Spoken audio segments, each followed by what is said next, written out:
I'm excited. I'm ready. Let's do it. I'm hungry, but let's do it. See y'all.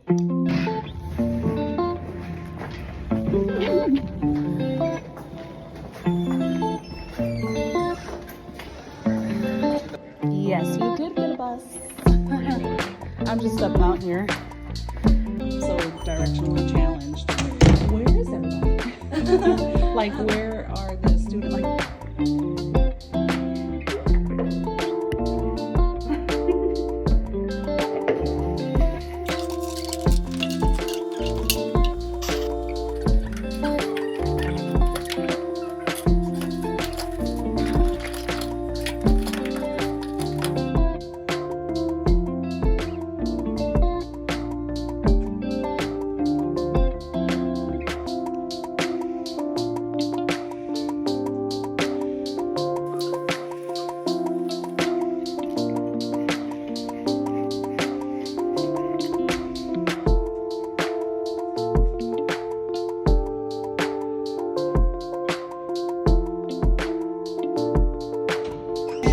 be starting shortly, hopefully, Mother God please. Yeah,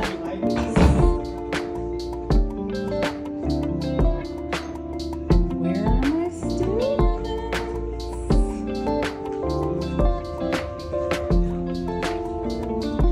Are visual psychologists, right? If you think about it, I love giving myself a fancy title. A visual psychologist. So before we start blending, before we start shading, before we start jumping into the products and all of that, we actually have to understand who the person or the character is, right? And we want to know what they've lived through.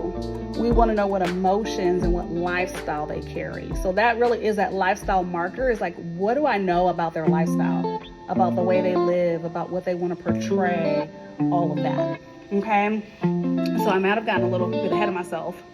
So y'all have answered that question.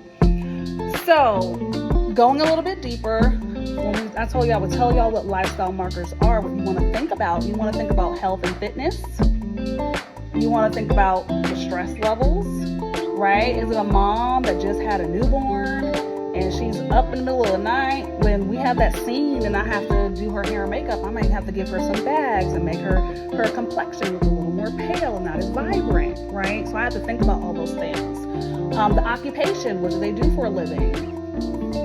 Any movie people or characters you guys can think of, like occupations in these movies? Officers, right? Like, they're moving and they're running.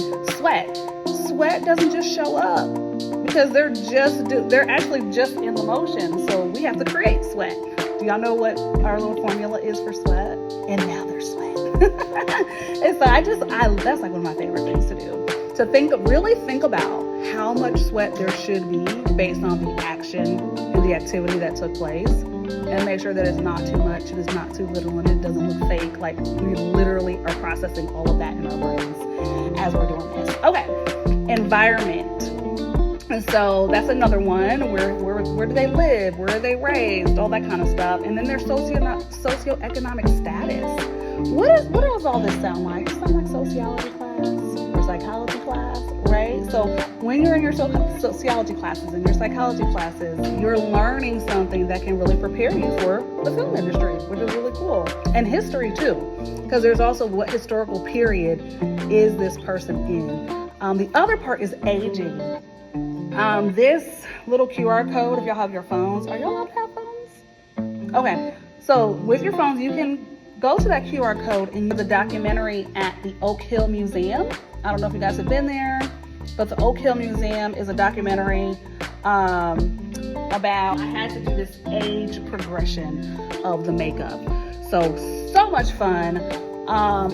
We did hair and makeup for that. So I want y'all to be able to get a little peek at that. And now we are going to do a mini case study. Give them a name. What's their age? I'll write this on the board, please. Do they each get their own? You don't have to work. You don't have to work in pair. One person can be the subject.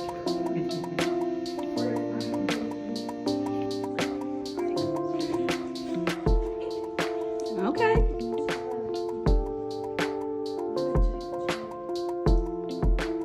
That's that socioeconomic. All right. And see how I have my tongue. You did a good job. So I had some students, and they said my class was the best class. So